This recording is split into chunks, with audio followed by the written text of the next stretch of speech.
Gabriel. Nech ťa len sprevádza Boh, Gabriel. Nech ti žehná Boh. Budem sa za teba celé dni modliť.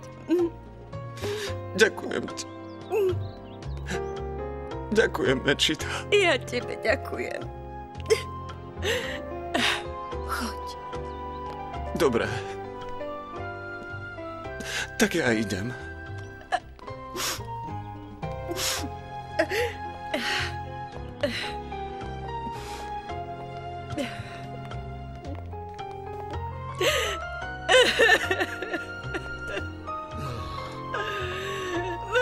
Tak už neplačte, Nečita. Nedá sa nič robiť. Prestaňte už s tým. Nemôžete mu brániť v jeho rozlete. Každý sa musí vydať vlastnou cestou a mali by to tak urobiť všetci. A nám tu neostáva nič iné, len ich podporiť. A čakať, či sa sem vrátia.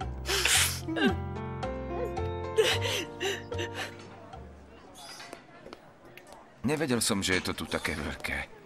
Môžeš tu rehabilitovať všetko. Ruky, nohy, chrbticu. Napríklad, tam sú bradlá, ktorých sa môžeš pridržať oboma rukami a začať sa učiť chodiť krok po kroku. No áno. Takže začneme tu?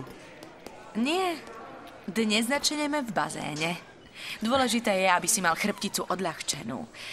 A vo vode sa môžeš pohybovať veľmi prirodzene. Neutopím sa? Budem tam s tebou, nič sa neboj.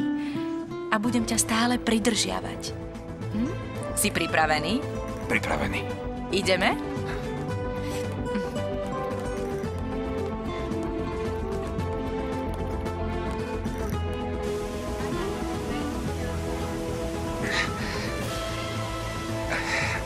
Opatrne, opatrne.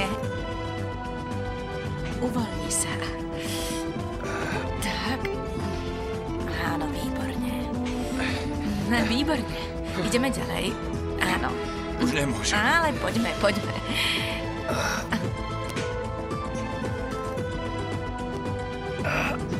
Dobre. Výborne, áno. No, poď.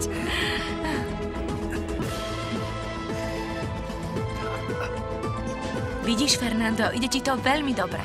Ja som veľmi spokojná. Ďakujem, Irene. Napreduješ veľmi rýchlo. A kedy asi budem chodiť bez opory? Pri takomto tempe určite veľmi skoro. Poďme, poďme, poďme. Sadni si, šampión. Á, výborne. Nohy, tak, to je ono. Ďakujem. Trochu bližšie. Dobre. Ďakujem ti. Veľmi pekne. Zvládol si to. Jedálny lístok? Nie, ja si dám len ovocný džús, prosím. Mne to isté, prosím. Hneď to bude. No a ty? Nemáš iných pacientov? Si so mnou celý deň, ale ja nechcem, aby si ich zanedbávala len preto... No vieš, pretože chcem rýchlo chodiť. Nie, nemaj obavy, na všetko mám čas. Navyše, je to pre mňa taká výzva. Som ti veľmi vďačný, ale... Nie, žiadne ale. A okrem toho, si môj obľúbený pacient.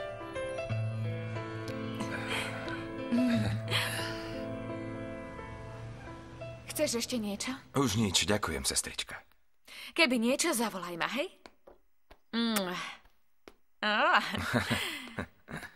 Dobrú noc.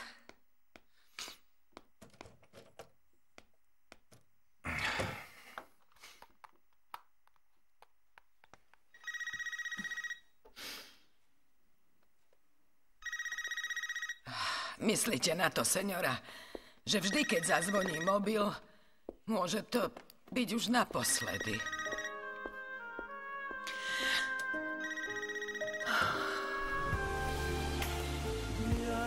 Musel som sudcovi vysvetliť, že vaša dcéra Raquel má vážny problém s alkoholom.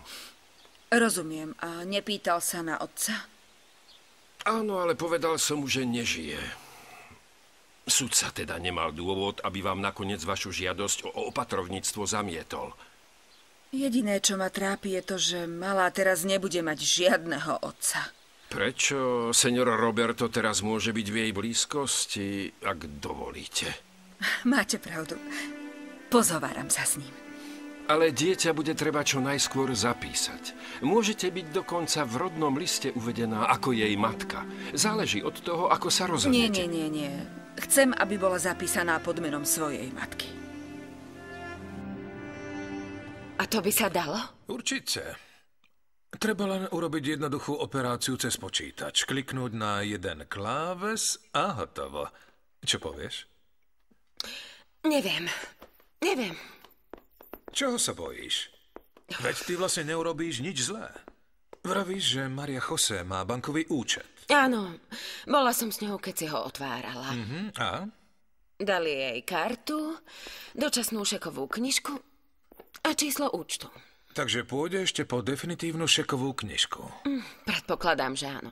A máme to, pozri. Ty sa jej len ponúkni, že s ňou pôjdeš.